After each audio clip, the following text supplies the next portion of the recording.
Iran ഉടനടി തീരും എന്നുള്ളതിൻ്റെ സൂചനകളാണ് പുറത്തു വരുന്നത്. ഇനി ഖമനേയി എന്തെങ്കിലും വാല് പൊക്കിയാൽ അടിച്ചൊതുക്കാൻ തന്നെയാണ് നെതന്യാഹുവിൻ്റെ തീരുമാനം. ഇറാനിൽ നിന്ന് എന്തൊക്കെയാണ് പുതിയതായി വരുന്ന വിവരങ്ങൾ? ഇപ്പോൾ കഴിഞ്ഞ ദിവസം തന്നെ നമ്മൾ അറിഞ്ഞില്ല, ഇറാനിൽ വീണ്ടും ഈ മൗലികവാദികൾ ചില പ്രശ്നങ്ങളൊക്കെ ഉണ്ടാക്കി. അവിടെ പാട്ട് പാടിയ ഒരു പെൺകുട്ടി സ്ലീവ്ലെസ് ഡ്രസ്സൊക്കെ ഇട്ട് സോഷ്യൽ മീഡിയയിൽ എന്തോ പോസ്റ്റ് ചെയ്തെന്ന് പറഞ്ഞിട്ട് ആ പെൺകുട്ടിയും യുവാക്കളെയും ഒക്കെ ഇപ്പോഴും അയാൾ അറസ്റ്റ് ചെയ്യുകയും അവർക്കെതിരെ നടപടിയെടുക്കുകയൊക്കെ ചെയ്യുകയാണ് ഈ മൗലികവാദികൾ എന്ന് പറഞ്ഞാൽ ആയത്തുള്ള അലി ഖമനയുടെ ഭരണകൂടം. അപ്പോൾ ഇസ്രയേൽ വളരെയധികം സൈലൻ്റ് ആയിട്ടിരിക്കുന്ന ഒരു കാരണമുണ്ട്. ഇറാനിലെ ആണവ കേന്ദ്രങ്ങൾക്ക് മേൽ ഏതു നിമിഷവും അറ്റാക്ക് ചെയ്യാനായിട്ട് ഇസ്രയേലിലെ പോർ വിമാനങ്ങൾ തയ്യാറായിരിക്കുകയാണ്. ഒരൊറ്റ അനുമതി മതി. എവിടെ നിന്നാണെന്നറിയോ? വൈറ്റ് ഹൗസിൽ നിന്ന്. അതായത് വൈറ്റ് ഹൗസിൽ നിന്ന് ഒരു പെർമിഷൻ കിട്ടിയാൽ ഉടൻ തന്നെ ഇറാന് നേരെ കൃത്യമായ ആക്രമണം നടത്തും. എന്ന് വെച്ചാൽ ഇസ്രയേൽ ബാക്കിയുള്ള ഭാഗങ്ങളെല്ലാം തന്നെ ക്ലിയറാക്കി. ഇപ്പം അറിയാമല്ലോ, സിറിയയിൽ ഈ പറയുന്ന വിമതർ അധികാരമെല്ലാം പിടിച്ചെങ്കിലും അതിന് പിന്നാലെ ആക്രമണം നടത്തിയത് ഇസ്രയേലാണ്. അവിടുത്തെ നാവികസേന കണ്ട് പൂർണ്ണമായിട്ടും ഇല്ലാതാക്കി. മാത്രമല്ല, ഗോലാൻ കുന്നുകൾ എന്ന് പറയുന്ന സിറിയയുടെ കയ്യിലുണ്ടായിരുന്ന ഒരു പ്രധാനപ്പെട്ട ഭാഗം, അവിടെയാണ് ഈ എണ്ണ നിക്ഷേപവും ധാതുക്കളുടെ നിക്ഷേപമൊക്കെ ഉള്ളത്. 1/2 ഭാഗം ഇവർ പിടിച്ചെടുത്താണ്. എന്നാൽ ഇത് ആ ലോകരാജ്യങ്ങളൊന്നും അംഗീകരിച്ചിരുന്നില്ല. ഇപ്പോൾ ഗോലാൻ കുന്നുകളിലേക്ക് ടാങ്കുകളും ഒക്കെ ആയിട്ട് ചെന്ന് ഇസ്രയേൽ അത് മുഴുവൻ പിടിച്ചെടുത്തു. എന്ന് പറഞ്ഞാൽ അവിടുത്തെ സൈനിക നിയന്ത്രണം മുഴുവൻ ഇനി ഇസ്രയേലിൻ്റെ കയ്യിലാണ്. ഒരു കാരണവശാലും സിറിയയ്ക്ക് ഇനി ആ മേഖലകളിലേക്ക് കടന്നു കയറാൻ കഴിയില്ല.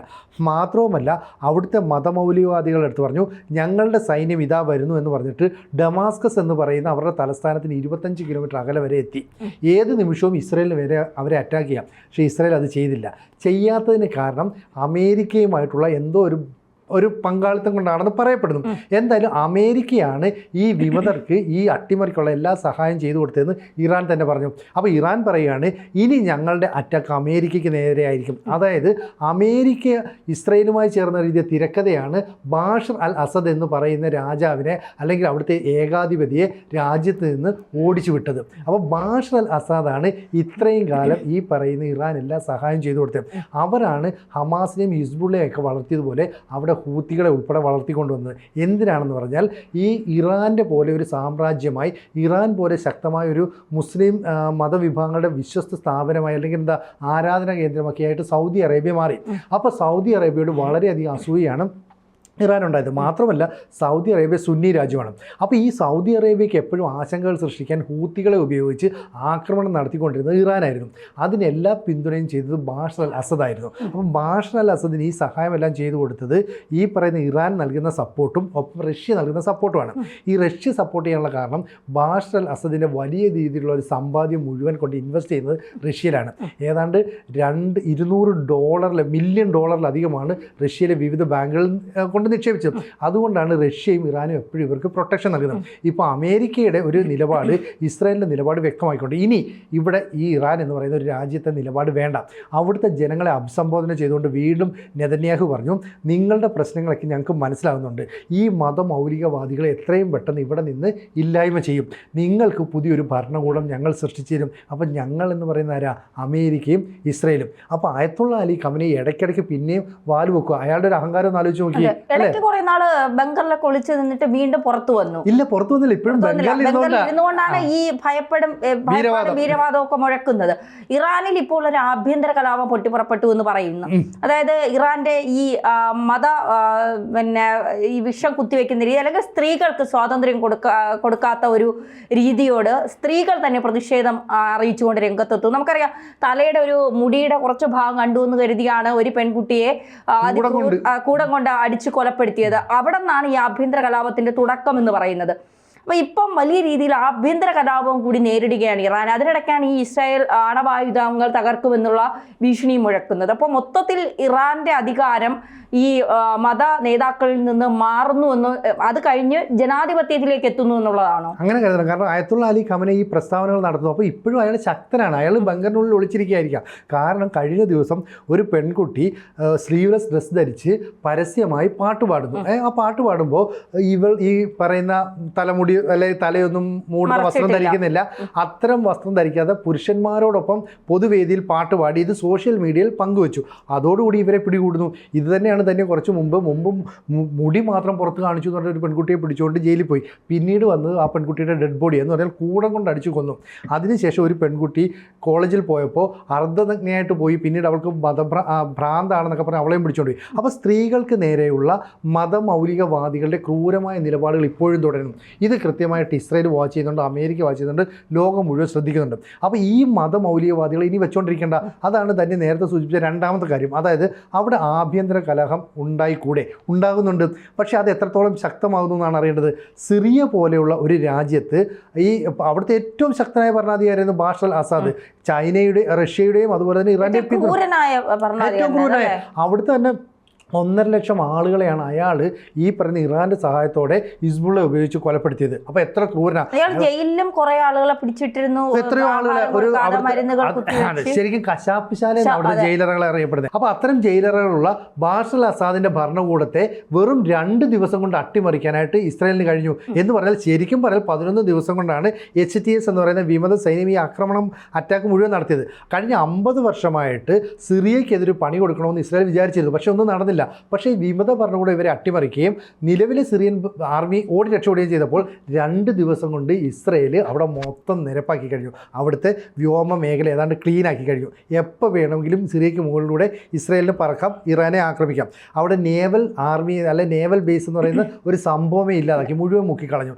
അതുപോലെ തന്നെ കരസേനയെ ഇവർ അങ്ങോട്ട് ചെന്ന് ടാങ്കുമായിട്ട് ചെന്ന് ഇടിച്ച് നിരപ്പാക്കി. അങ്ങനെയാണ് ഗോലാൻ കുന്ന് പിടിച്ചെടുക്കുന്നതും ഡമാസ്കസിനടുത്ത് വരെ ഇവർ ചെന്നു. അപ്പോൾ ഇസ്രായേൽ അവരുടെ റൂട്ട് ക്ലിയർ ആക്കി. ഇനി അമേരിക്കയുടെ പിന്തുണയോടെ കിട്ടിക്കഴിഞ്ഞാൽ ഇറാന് നേരെ അറ്റാക്ക് ചെയ്യും. എങ്ങനെയാണെന്നറിയാം, 60% സമ്പുഷ്ടീകരിച്ച യുറേനിയം ഇപ്പോഴും ഇറാൻ്റെ കൈവശമുണ്ടെന്നാണ് IAEA എന്ന് പറഞ്ഞാൽ ഈ ആണവ കാര്യങ്ങളെക്കുറിച്ചൊക്കെ പഠിക്കുന്ന അന്താരാഷ്ട്ര ഏജൻസി മനസ്സിലാക്കിയിരിക്കുന്നത്. അതിൻ്റെ റിപ്പോർട്ട് UN-ലടക്കം സമർപ്പിച്ചിട്ടുണ്ട്. അപ്പോൾ ഇനി അതിനെ ഇല്ലാതാക്കി കളയാനായിട്ട് ഇസ്രായേൽ തീരുമാനിച്ചു. അമേരിക്കയുടെ സപ്പോർട്ടുമുണ്ട്. അപ്പോൾ വൈറ്റ് ഹൗസിൽ നിന്ന് ഒരു ഓർഡർ വരണം. ഈ ഓർഡർ വരാൻ എന്താ താമസം എന്നറിയോ? ഡൊണാൾഡ് ട്രംപ് അധികാരത്തിലേക്ക് എത്തണം. അപ്പം ബൈഡൻ ആയതുകൊണ്ട് ഇങ്ങനെ നിൽക്കണം. അപ്പം ട്രംപ് വരുമ്പോഴത്തേക്ക് അധികാരം കിട്ടിക്കഴിഞ്ഞാൽ ഉടനെ ഉത്തരവിട്ടേക്കാം. ലോകം ഉറ്റുനോക്കുന്നതല്ല. ഇനി ട്രംപ് വരുന്നതിന് മുമ്പ് തന്നെ ബൈഡൻ ഒരു ഉത്തരവ് കൊടുക്കുകയാണ്, നിങ്ങൾ അടിച്ചോ എന്ന് പറഞ്ഞു കഴിഞ്ഞാൽ അപ്പോഴും ഒന്ന് അടിക്കാമല്ലോ. അപ്പോൾ ബൈഡൻ അങ്ങനെ ചെയ്യുമെന്നുള്ളതാണ് ഉറ്റുനോക്കുന്നത്. അപ്പോൾ ഇവർ ആണവായുധം ഉണ്ടാക്കുന്ന കാര്യം തീരുമാനി. 60% സമ്പുഷ്ടീകരിച്ച യുറേനിയം ഉണ്ടെങ്കിൽ അത് 90%-ലെത്തിയാൽ ഇവർക്ക് എത്ര വേണമെങ്കിലും ആണവായുധം നിർമ്മിക്കാം. അവസാന ഘട്ടം എന്ന നിലയിൽ ഈ ആണവായുധം എങ്ങാനും എടുത്ത് ഏതെങ്കിലും രാജ്യത്തെ പ്രയോഗിച്ചാൽ എന്താ? അപ്പോൾ ഇസ്രായേൽ തങ്ങളുടെ രാജ്യത്തിൻ്റെ വിസ്തൃതി കൂട്ടാൻ ലെബനനെയും അതുപോലെ തന്നെ ഈ ഗോലാൻ കുന്നിനെയും ഗാസയെയും വെസ്റ്റ് ബാങ്കിനെയും എല്ലാം ഉൾപ്പെടുത്തി കഴിഞ്ഞു. ഇനിയുള്ളത് സിറിയയുടെ കുറച്ച് ഭാഗമാണ്. അതിനാണ് ഈ ഗോലാൻ കുന്ന് മേഖലയിലേക്ക് അവർ കടന്നു കയറും. അമേരിക്ക തങ്ങളുടെ രാജ്യവിസ്തൃതി വർദ്ധിപ്പിക്കാൻ കാനഡയും മെക്സിക്കോയ്ക്കും ഒക്കെ മേൽ സമ്മർദ്ദം ചെലുത്തിക്കൊണ്ടിരിക്കുകയാണ്.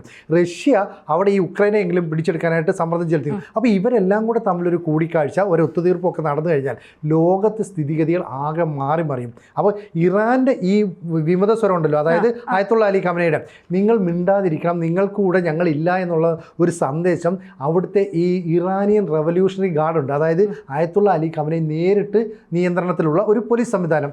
ആ സംവിധാനം പോലും ഇപ്പോൾ ഈ ആയത്തുള്ള അലി ഖമനയുടെ അടുത്ത് മിണ്ടാതിരിക്കാൻ പറയുകയാണ്. പക്ഷേ ഖമനയും മിണ്ടാതിരിക്കുന്നില്ല. കാരണം എന്താ അറിയാം, അയാൾക്ക് അടുത്ത ആത്മീയ ആചാരനായി മൊജ്തബ ഖമേനി എന്ന് പറയുന്ന തൻ്റെ മകനെ ആക്കണമെന്നൊക്കെ ആഗ്രഹമുണ്ട്.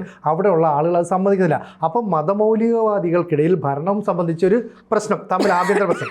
ഒപ്പം അവിടുത്തെ ജനങ്ങൾ, സ്ത്രീകൾ ഉൾപ്പെടെയുള്ളവർക്ക് ഇപ്പോഴും അസ്വാതന്ത്ര്യമാണ് എന്ന് പറഞ്ഞിട്ട് ചെറിയ ചെറിയ കലാപങ്ങൾ ഉണ്ടാകുന്നു. അപ്പോൾ സിറിയ പോലെ ഒരു രാജ്യത്ത് 11 ദിവസം കൊണ്ടൊരു ഭരണകൂടത്തെ അട്ടിമറിക്കാമെങ്കിൽ ഇറാനിലും അത് സംഭവിക്കാം.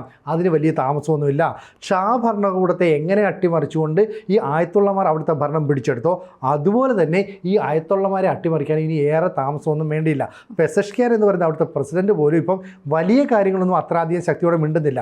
ഒറ്റ കാര്യം അവർ പറയുന്നുള്ളൂ, അമേരിക്കയാണ് ഈ തന്ത്രങ്ങൾക്കെല്ലാം പിന്നിൽ. സിറിയയെ നശിപ്പിച്ചതിൻ്റെ പൂർണ്ണ ഉത്തരവാദിത്വം അമേരിക്കയ്ക്കാണ്. അപ്പോൾ അമേരിക്കയുടെ ഒരു പിന്തുണ, സപ്പോർട്ട് ഇവിടെ ഇസ്രായേലിന് കിട്ടുന്നുണ്ട്.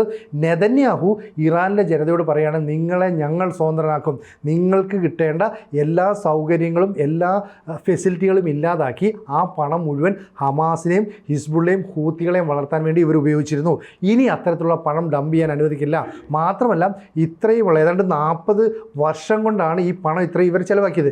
ഇനി അങ്ങനെ എന്തെങ്കിലും ശ്രമിച്ചാൽ നിങ്ങൾ തന്നെ ഇവരെ പുറത്താക്കിക്കോളൂ എന്നുള്ള സൂചനയാണ്. അപ്പം മുകളിൽ കൂടി, അതായത് വ്യോമ മേഖലയിൽ കൂടി ഒരു ആക്രമണത്തിന് ഇസ്രായേൽ തയ്യാറെടുക്കുകയും അമേരിക്കയുടെ പിന്തുണയും കൂടെ ഉണ്ടായാൽ ഇറാനിൽ എപ്പോൾ വേണേലും ആഭ്യന്തര കലഹം പൊട്ടിപ്പുറപ്പെടാം. അപ്പോൾ ഇറാനിലേക്ക് പുറപ്പെടാനായിട്ട് ഇസ്രായേലിൻ്റെ പോർ വിമാനങ്ങൾ സജ്ജമായി കഴിഞ്ഞു. ലോകത്തിലെ തന്നെ ഏറ്റവും ശക്തമായ വ്യോമസേന എന്ന് പറയുന്നത് ഇസ്രായേലിൻ്റെയാണ്. ഒപ്പം അമേരിക്കയുടെ പിന്തുണ മാത്രം മതി. ഇനി മറ്റ് രാജ്യങ്ങൾക്ക് ക്രോസ് ചെയ്യുന്നതായിരുന്നു ഇതുവരെയുള്ള പ്രശ്നം. സിറിയ എന്ന് പറയുന്ന രാജ്യം പിടിച്ചടക്കിയതോടുകൂടി ഇത് തീർന്നു. കാരണം റഷ്യ ഇനി സിറിയയെ സപ്പോർട്ട് ചെയ്യില്ല. അപ്പോൾ എപ്പോൾ വേണമെങ്കിലും ഇസ്രായേലിൻ്റെ ആക്രമണം ഇറാന് നേരെ ഉണ്ടാകും. അവിടുത്തെ ആണവ കേന്ദ്രങ്ങൾ പൊട്ടിത്തകരുന്ന ഒരു കാഴ്ചയ്ക്കായിരിക്കും ഇനി ലോകം സാക്ഷ്യം വഹിക്കാൻ പോകുന്നത്. തീർച്ചയായും.